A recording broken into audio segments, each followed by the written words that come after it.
Welcome to Denver Startup Week. I'm Tammy Dorr, President and CEO of the Downtown Denver Partnership and co-founder of Denver Startup Week.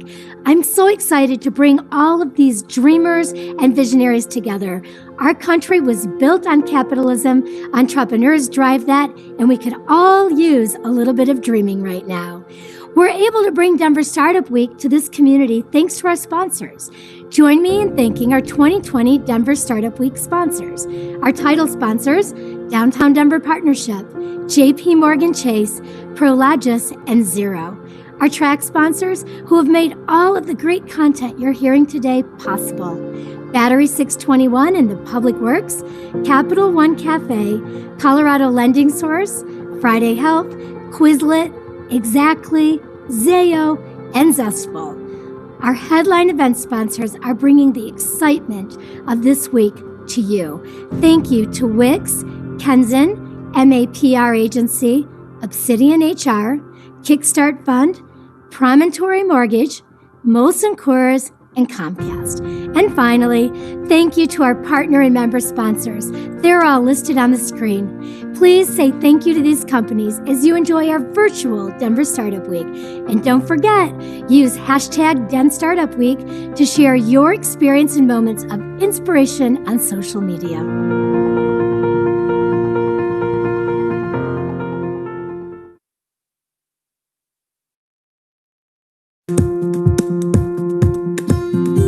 Hello, I'm Sal Gentili, CEO of Friday Health Plans, and we're proud to sponsor the growth track this year at Denver Startup Week. We're a company that just entered a rapid growth phase, so we felt it was particularly appropriate. When my business partner and I started Friday Health Plans 5 years ago, we knew we wanted to create a company that catered to people who bought their own health insurance. The Affordable Care Act was just getting going, and we saw an opportunity to serve a brand new market of health insurance consumers. Independent consultants, startup groups, gig workers, service industry workers, designers, creators, and other independent professionals, like many of you here today.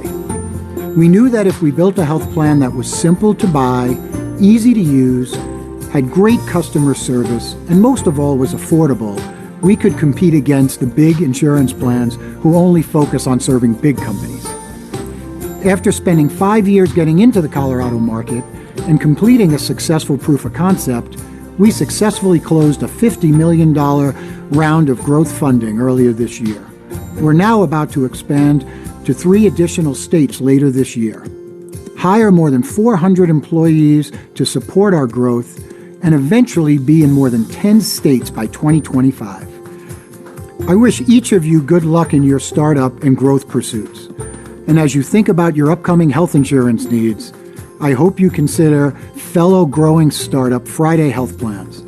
Open enrollment starts November 1st. Check us out at FridayHealthPlans.com.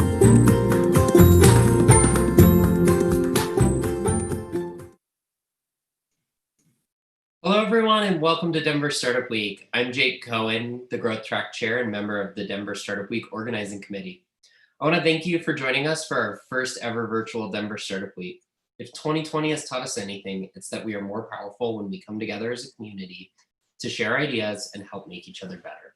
And here we are virtually showing the world what Denver is made of. At Denver Startup Week, we strive to make all of our sessions a space where attendees can connect, learn, and grow, regardless of gender identity, gender expression, race, ability, sexual orientation, and the intersectionality of identities. There's something for everyone at Denver Startup Week, and we want to thank you for joining us. Now I'm going to hand it over to Ellen for an awesome session. Hey there, Denver Startup Week. Thanks for tuning in. I'm Ellen, the CEO and founder of Tough Growth Marketing. Tough is a small, fully remote growth marketing agency, and we partner really closely with startups, founders, scale-ups to help them figure out how they're going to find traction and scale growth. And we do that primarily with a process, but also with tactics like Facebook ads and Google ads and YouTube and content and SEO and email and CRO. And we partner really closely with these founders and these startups to figure out what combination of tactics, what combination of marketing channels is going to help me figure out how to hit my growth goals faster. So for today, I'm going to take you through the exact process that we've been using at Tough for the last 3 years, iterating on that process, improving that process, making it better. But the exact process that we've used with about 50 different businesses, all different industries, all different life stage, to help them find traction and scale growth.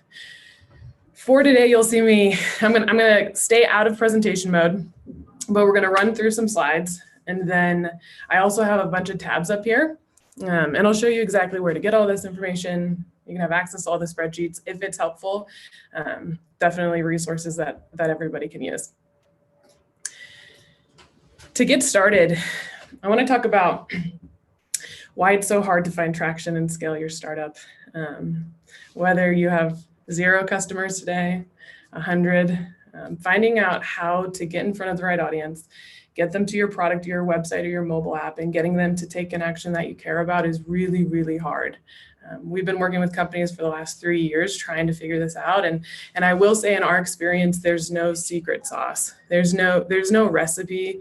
There's no, if you're an e-commerce business and you have a subscription, here's your playbook. Or you have a mobile app and you're in the sustainability industry, here's your playbook. It really differs depending on your business, how you operate, who your target audience is. And there's really no recipe that you can just copy from one company to the next. That said, it's also not rocket science. You can avoid a lot of mistakes, mostly mistakes of spending your time on the wrong things, wasting money, wasting resources, getting burned out, trying all this stuff that's not working if you have a really solid process. And so again, at Tough, we've spent the last few years working with all different businesses, refining this process, trying to figure out how do you grow faster and avoid wasting a lot of money and making a lot of mistakes. I included some of our current and previous clients on the slide. Hopefully you recognize a few of the Colorado ones. You can see, Quiet Cat, high-end, really high quality e-bikes, Cloud Campaign out of Boulder, B2B SaaS product, Fresh Monster, shampoo, Felt, Rever, and Vision, all mobile apps. And as you can see, these are so diverse. Some people want installs, some people want sales, some people want booked demos. And the process that I'm going to share today is the same process that we've used in some capacity with every single one of these businesses. And so before we get into that, I will say, so again, I have a whole bunch of different tabs up. Want you to have access to all the material. This is a workshop. You can either pull it up and go through the material as I speak to it, or you can jump off this session now and just get the material and go through it on your own, or you can always visit the Tough website. So if you go to toughgrowth.com, Denver Startup Week, Tough, you'll find it on our blog. You can navigate to posts. I've used the little Denver Startup Week, so it's easy so you don't have to comb through all of our content. But essentially it's a little post here. There's 3 core pieces of material. The first is this deck that we're going through that you can kind of visit back. The next is the growth marketing process spreadsheet that we use at Tough. And again, we're going to go through that spreadsheet. We're going to look at the tabs, but you can download it here, as well as a cheat sheet that we use internally to think about acquisition channels and to think about marketing with some notes from the campaigns that we've run over the last 3 years. So if you want any of the material, head over to Tough and you can download it. It's all available there. Let's dig into that process. So like I said, figuring out what combination of marketing channels, tactics is going to help you find your customers or reach your install targets or get more people demoing your product.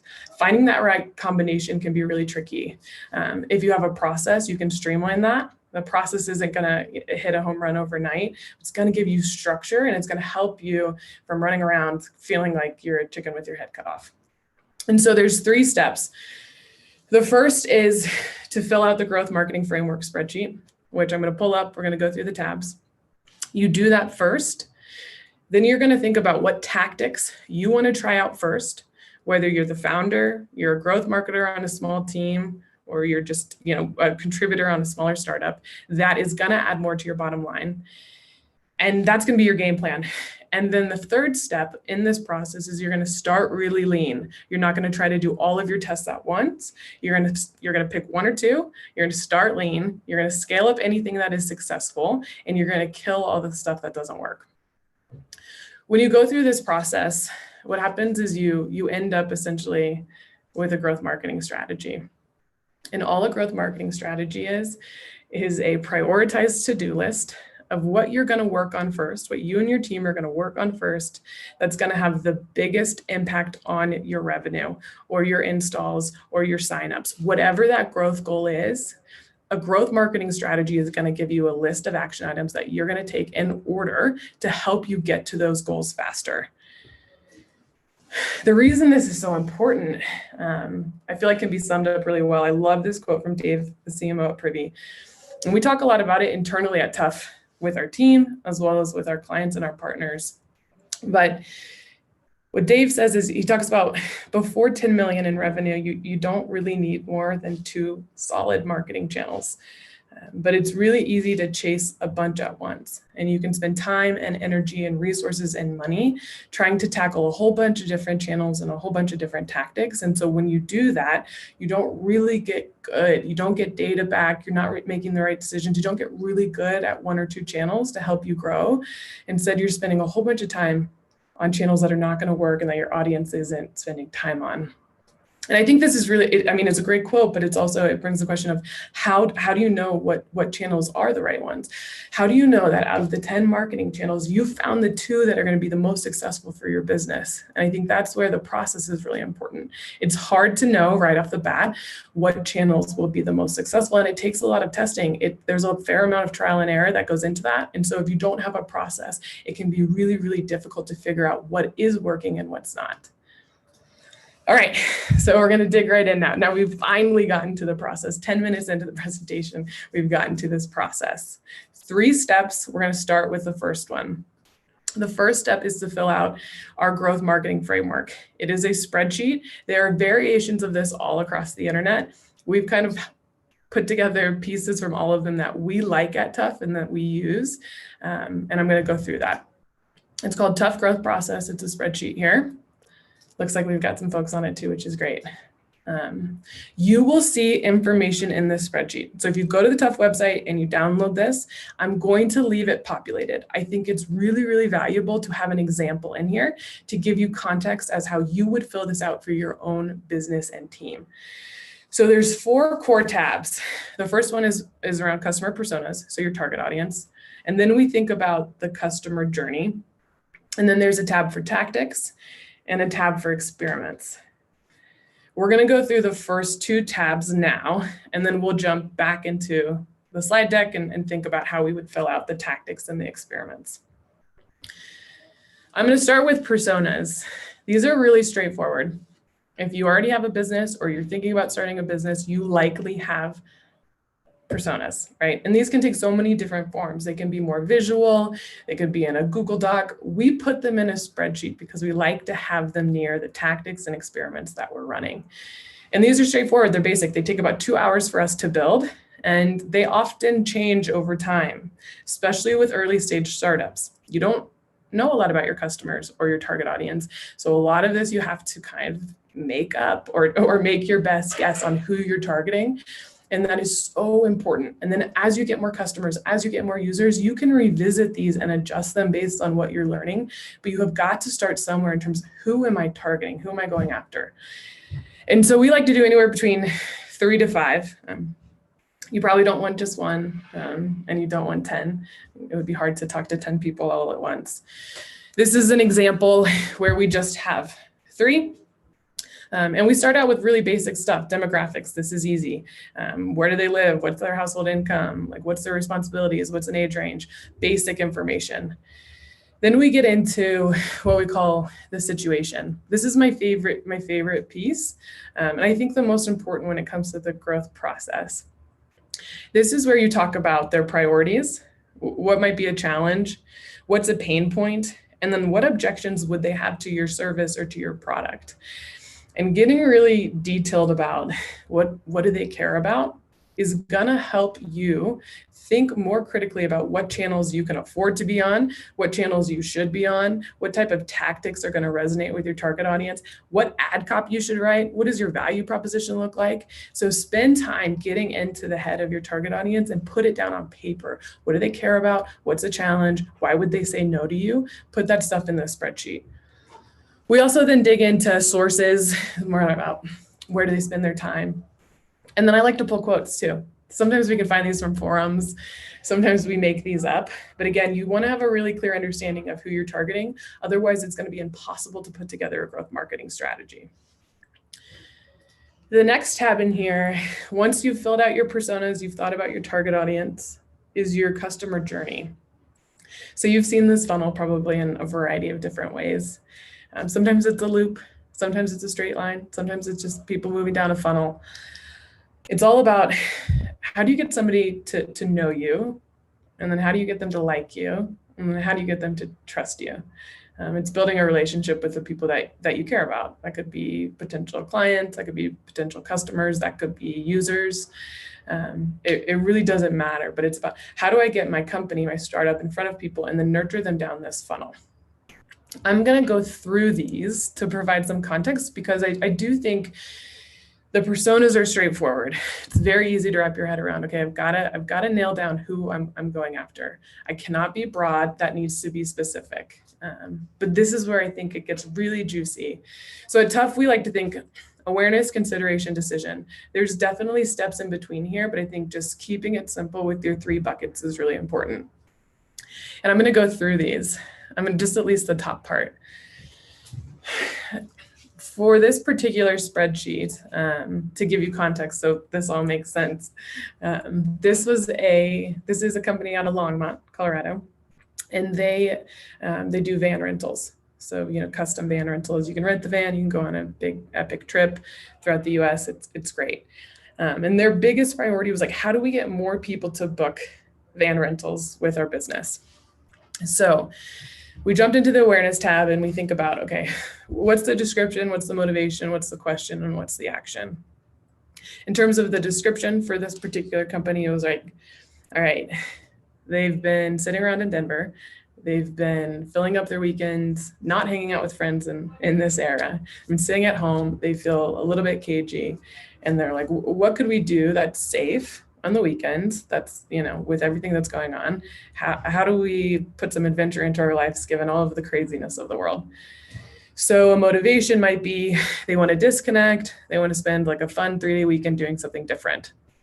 So what is a question and what's an action that they might take before they know anything about your business, right? Before they even know they want to rent a van? What are they doing at this little piece of the funnel? Right?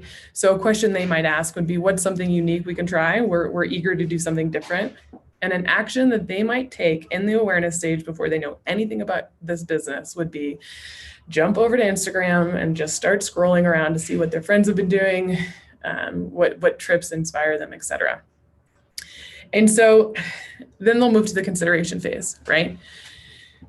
So they did a bunch of research, they hung out on Instagram. This is just a scenario to get you thinking about the process. They're fired up. It's the first trip. They've decided, all right, we have a bunch of options. We've never rented a van. What on earth would this be like? So motivation might be, I want to understand what types of trips are best for vans. Like where can we go in Colorado? Where should we avoid? Like what roads are going to be dangerous? A question they might have is, we've been interested on life on the road, but we've never actually done it. Will it work for us? And an action that they might take is they might start reading blogs or jump over to Google and say, adventure van rentals near me, right? So now maybe they know about our business. They've decided to take a trip. They've realized they want to take a van. They still don't know about our business, so they start Googling around. And then they get to the decision phase. So at this point, they know about the company because they've Googled around, they landed on the website. They've been reviewing dates, kind of comparing them. They're looking at a few different rental companies in Colorado. So motivation might be, they're ready, they finalized their destination. They're eager to like make a booking, like confirm it so they can get excited about it. So a question that they might have is a few questions. It looks like, how much will it cost? Does it have the functionality I'm looking for? Do we like the van? Can we trust this company, right? So an action that they might take is start comparing a whole bunch of different van sites. They might pull up 3 and just look at costs and look at what van has what features and start to make a decision.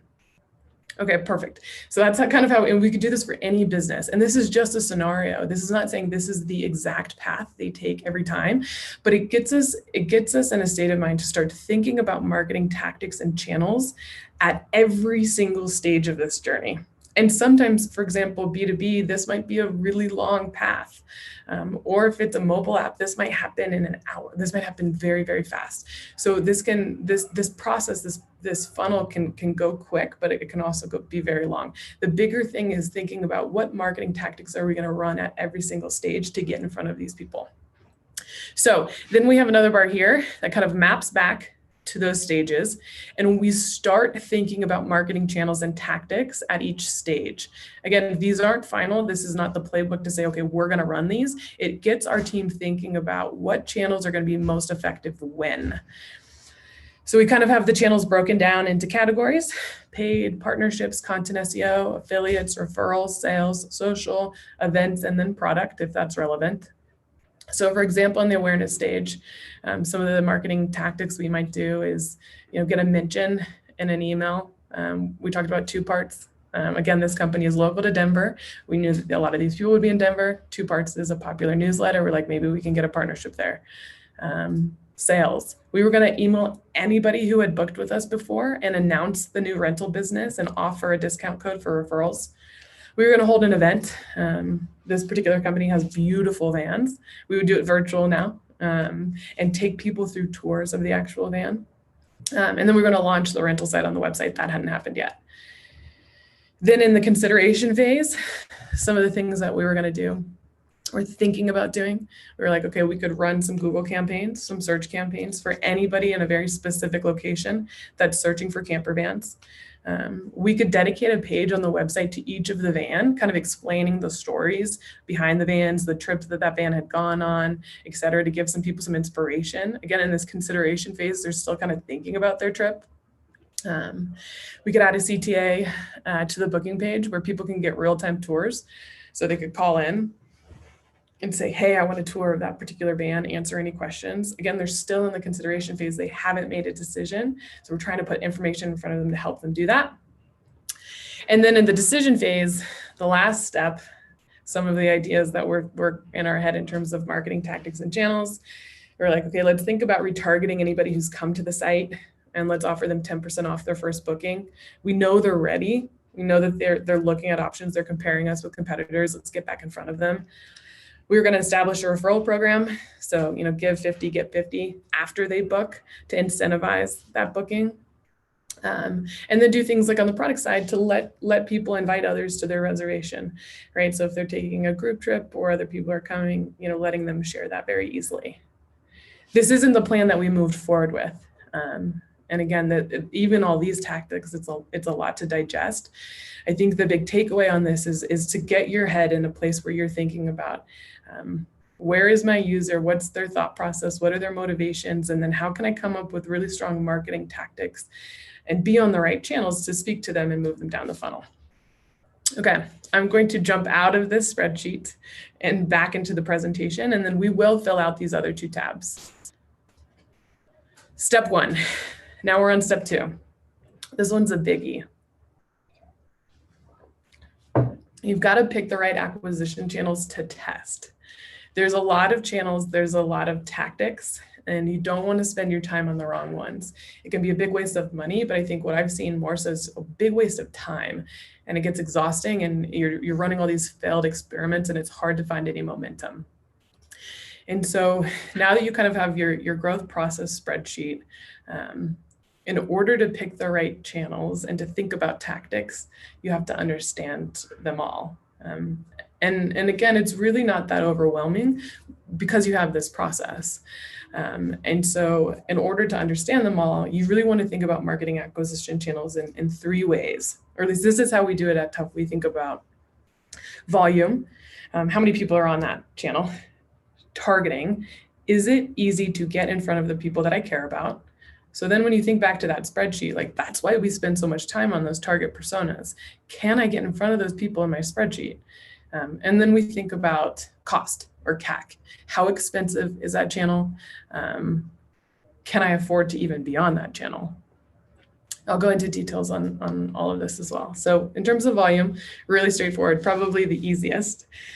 How many people are on the channel in the first place? And I think obviously the first two that stick out, Google and Facebook, I would say almost 99, probably 100% of the clients at Tough are on Google and Facebook in some capacity. There's a lot of people there. And generally, the more volume, the better, because it's cheaper to get in front of people when there's a bigger audience there. The second thing we think about is targeting.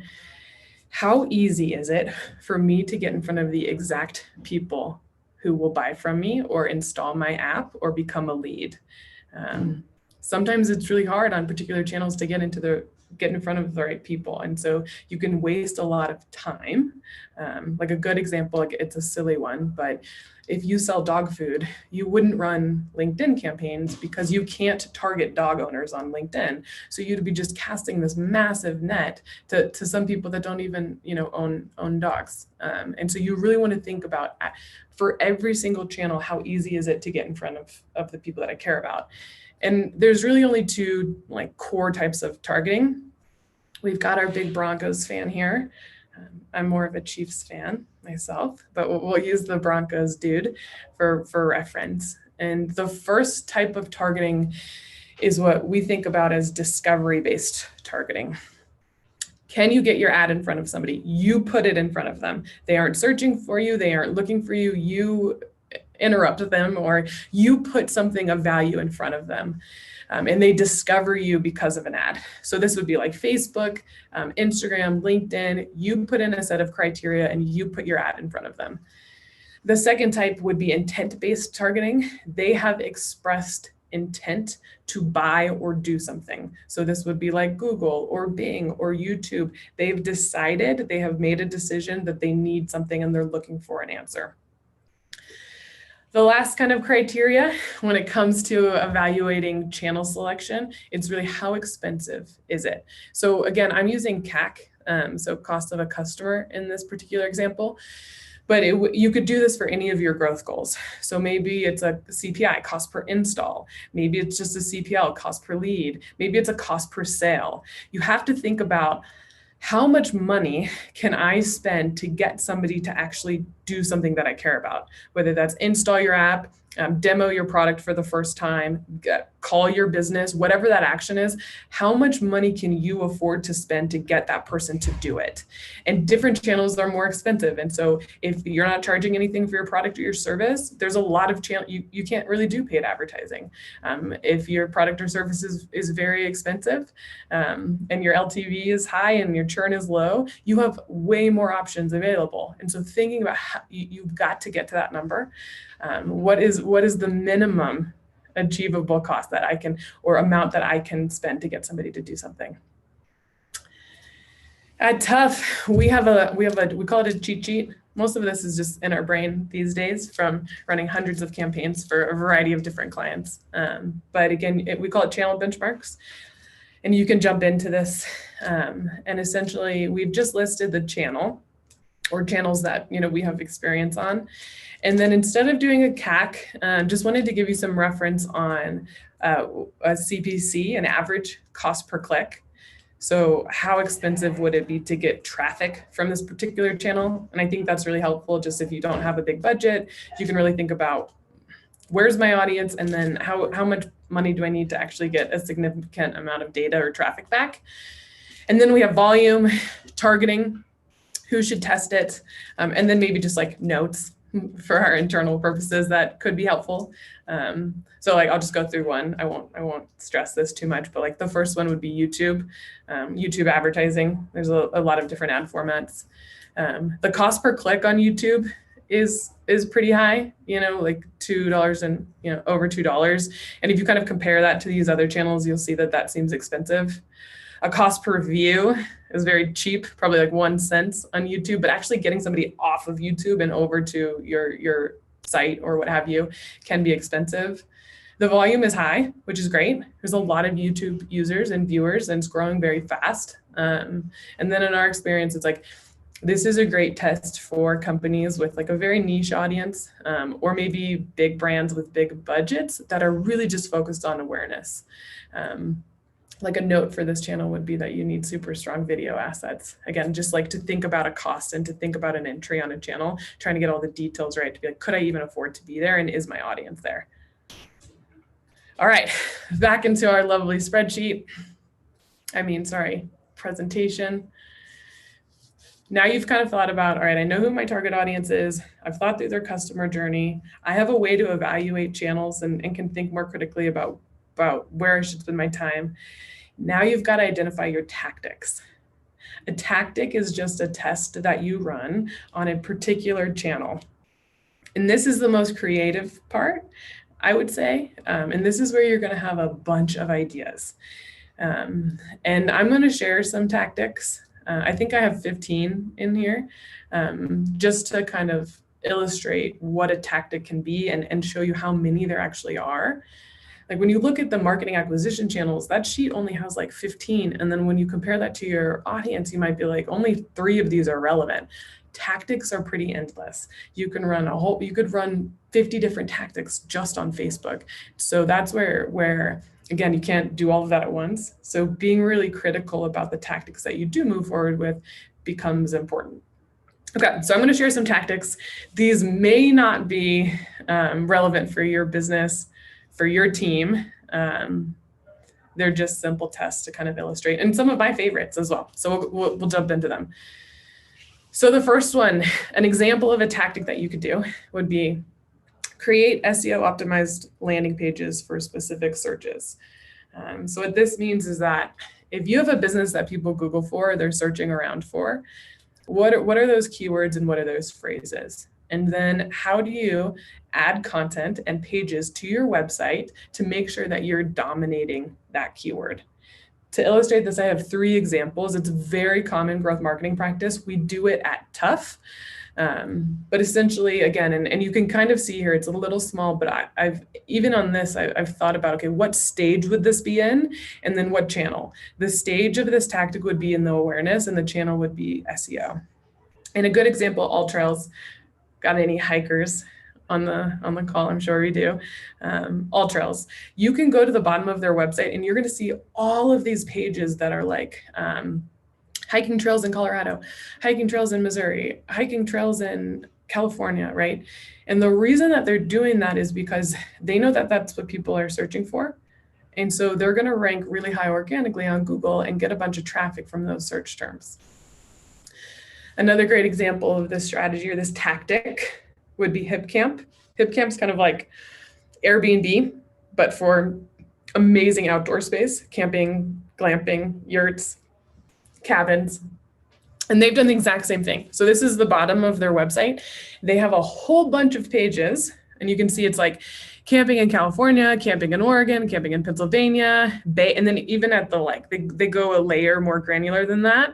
Hudson Valley camping, it's like Lake Tahoe camping, and they're doing this because people search for that. In the awareness stage, when they're trying to plan a trip, they know people search for that, and if they can get people to their website, they're likely to become customers or users. And you can see here, like I've Googled camping in California.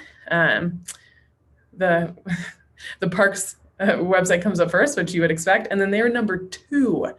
HipCamp is number 2. And this isn't just local. HipCamp and AllTrails, that was very local specific. You can do this in the same way that Tough does with industries and services as well. So it's all about, again, you have to figure out what are your users searching, which is why the personas are so important, and then how does that translate to your product or your service. So Client Boost is this really big, awesome digital marketing agency. They focus on PPC, they build landing pages, they do Facebook ads. And you can see over here, This is their footer down here, and they have like landing page design, landing page agency, custom landing page design, etc. And that's because, again, they know people are searching for that. And so they're building these really robust, high quality pages that just dominate that keyword. And so when I go over to Google and I type in landing page company, you can bet that they come up right behind HubSpot. HubSpot, like that's crazy. HubSpot is massive. Client Boost is big, but like they're doing a really successful job of ranking for keywords that they know will bring them traffic that converts. Cool. We've got 14 more to go, but hopefully it'll give you some good inspiration and help you think about tactics and why it's so important, because there's so many to pick the right ones. A really simple one would be run retargeting campaigns to anybody who's visited your website. This one's easy. You can retarget. This is an example of Facebook, but you can retarget on Google as well. You need traffic first. So again, this would be in the decision. The stage is decision. The channel is paid. You can't retarget anybody if they don't know about you. So you definitely need site traffic. But again, a really successful tactic. And you've seen these all over the web. They're not just for e-commerce, despite these examples. I'm sure you've all been followed around the internet before after putting something in your cart and then leaving. But this retargeting as you get more people to your website is a really powerful tactic. Another example would be running search campaigns on Google. So with Google, I would say anybody who has a company that people search for, or they have a solution to a problem, you should be on Google. You can see on this one that it's in the consideration phase, right? Because we talked about the type of targeting on Google. They've made a decision that they need an answer. So they have high intent. And so you could run search campaigns on Google. And again, you can do this for e-commerce. You can do it for business. It's applicable to so many different businesses. Some industries are much more competitive. If you own a law firm, your keywords like showing up first on Google is probably going to cost you $90. But maybe you have a meditation app, right? So best meditation apps. And you can see there's these first three are all ads of people trying to get you to their website and convert. Number 4, again, this really spans across industry. The example I have here is actually MeUndies, so e-commerce. And this is a fun tactic because it sits in 2 stages, awareness and decision. And this would just be like anybody who uses your product or your service offering a referral program. Like even if we go back to the example that I have in the spreadsheet with the van rentals, that's a perfect example. You book a van, you go on a trip, you have a great experience, you leave a review, you want to introduce that to friends, and hey, get $50 towards your next trip. It's repeatable. So if you have a product or service that people are going to be doing multiple times, a referral program can be an awesome tactic. Another great example, especially for an early stage startup that doesn't have a large community, would be co-branded content. And this can take shape in so many different ways. A blog post, an email, an event, a product, a giveaway. I think the big takeaway on this, and those would all be different tactics. But for this one, it would just be a co-branded piece of content. The stage is awareness, the channel is partnership. And to me, I think the big thing here with early stage startups, you don't have an audience. Who do you know that does have a large audience, a similar audience to the ones that you put in your spreadsheet and identified, I want to go after these people and get my value proposition in front of these people? Go find a like-minded partner and try to come up with a co-branded piece of content. Get access to a community that has already been built instead of trying to bring people to you one at a time. Great example from a Colorado company, Topo. I feel like they're the heroes at this. They're always like, they did one with Chacos, they did one with Madewell. Here's an example of Danner. And this example is on the product side, but again, it could be as simple as a blog post. Another one I think that's key for early stage startups, a tactic you could include in your mix, guest post on 5 different sites. And again, the same theme here is, as a early stage company, you don't have a lot of people who know about you. And it's a lot easier to go to an already built community and put your message and put your product and your service in front of 1,000 people versus trying to bring them all over to what you're doing one at a time. And so when you guest post, you get access to these other audiences. And you want to make sure that those audiences are the same type of audience that you're trying to get in front of. But it can be a really great way in the early kind of stages of your business to get in front of people who would never have heard of you. A good example from Tough, this is us, of a guest post. And our thinking here, so Workable is a really cool hiring tool. We use it to hire at Tough, but they focus primarily on startups and fast growing businesses, which is our target audience. That's our partnership, right? And so I wrote an article about our hiring process at Tough, and they put it on their blog. And again, Workable is much bigger than Tough. And our audience at Tough spends time hiring and spend time on the Workable site. So it made sense for us to put together a really good piece of content and get it in front of an audience that we care about. You could do an email series. This one's straightforward. And again, what I would call out here is just consideration. Again, it's at this point, you've gotten an email. So how do you nurture those people through the stages of that funnel, through the consideration and then the decision? One of my favorite examples, Chubbies. If you are e-commerce and you need some email inspiration, transactional email inspiration, definitely sign up for the Chubbies email. You could offer a discount for an email. So again, probably should reverse these tactics. Get the email first, right? And there's so many ways you can do this. You could do a giveaway. In this particular tactic, you'd offer a discount. Maybe it's free shipping. Maybe it's 10% off your first month, whatever it is. How do you make sure you're capturing emails of the people that you care about to make sure you can bring them back to the site again and again? Some good examples, both from e-commerce as well as B2B. Have you guys seen these everywhere? The spinny wheels, very common in e-commerce these days, but just a great example from Brewmate where they're asking you to hit their little wheel and then they're going to give you a discount if you do it. From one of Tough's clients, Cloud Campaign. Anybody who has a social media agency or is managing social media for clients, they have an awesome tool. And one of the ways that they collect emails is they've gotten into the head of their customer and they said, okay, we know that this particular thing, pricing, is really hard for our customers. We don't really do pricing, but we know we can help them there. And so they've built this really robust piece of content to help business owners think about their own pricing strategies. And in exchange, they ask for an email. You can increase engagement from unopened emails. This one I would say is like a little bit more hacky, but we love it. So you're sending out emails, you have a big list. Anybody who doesn't open your email the first time, put them on another list and email them again.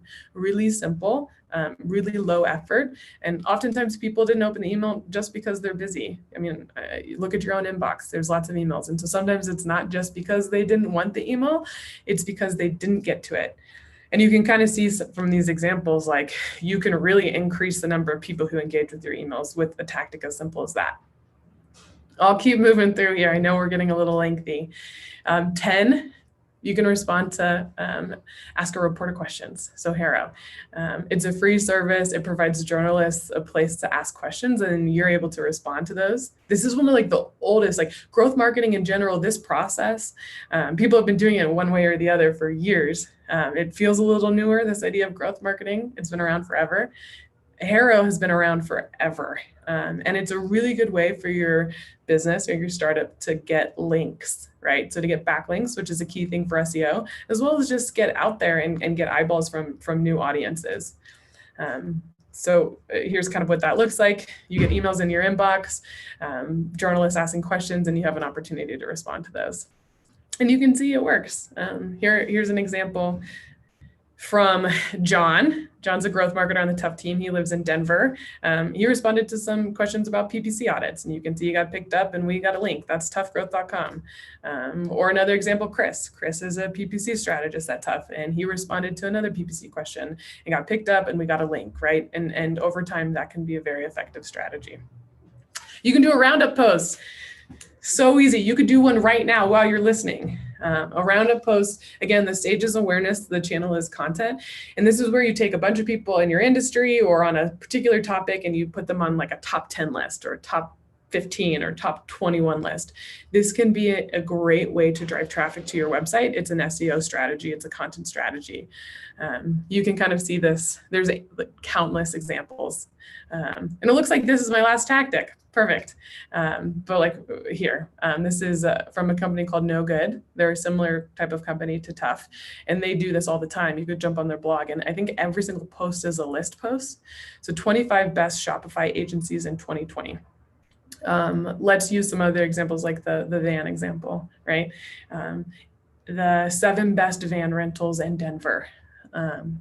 Or you could do the 11 best meditation apps of 2020, right? So just thinking about what's your industry and what's a roundup post, or a handful of roundup posts that you could write, a very effective tactic.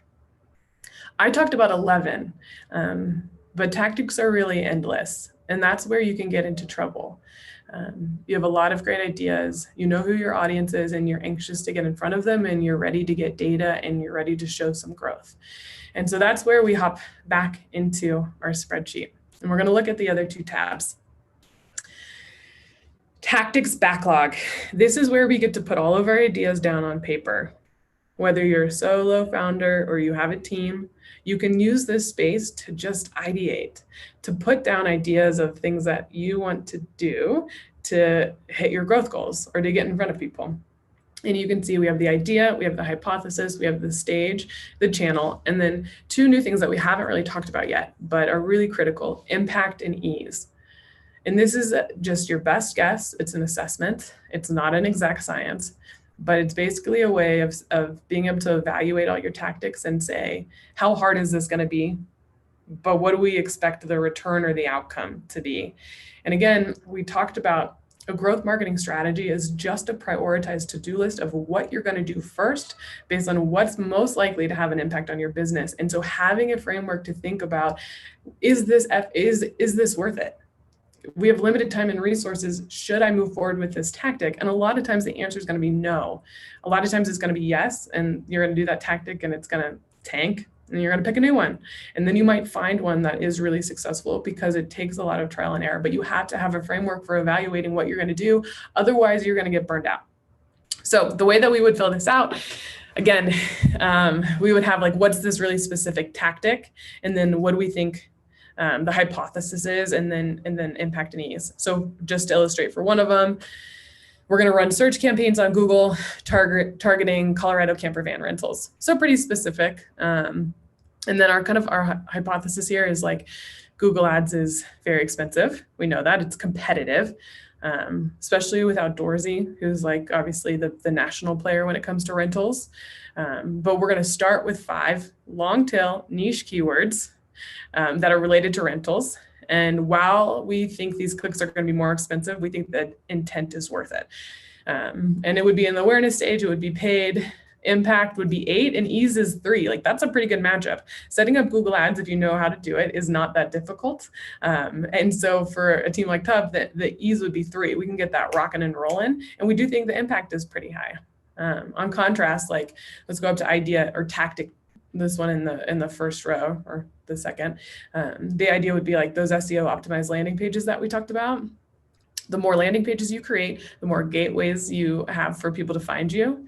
Stage is awareness, channel is content, impact is 10. I think this is the highest ranked thing we have on here. Ease is 10. It's not easy. It takes a lot of work. Sometimes it takes dev. You have to write all the content.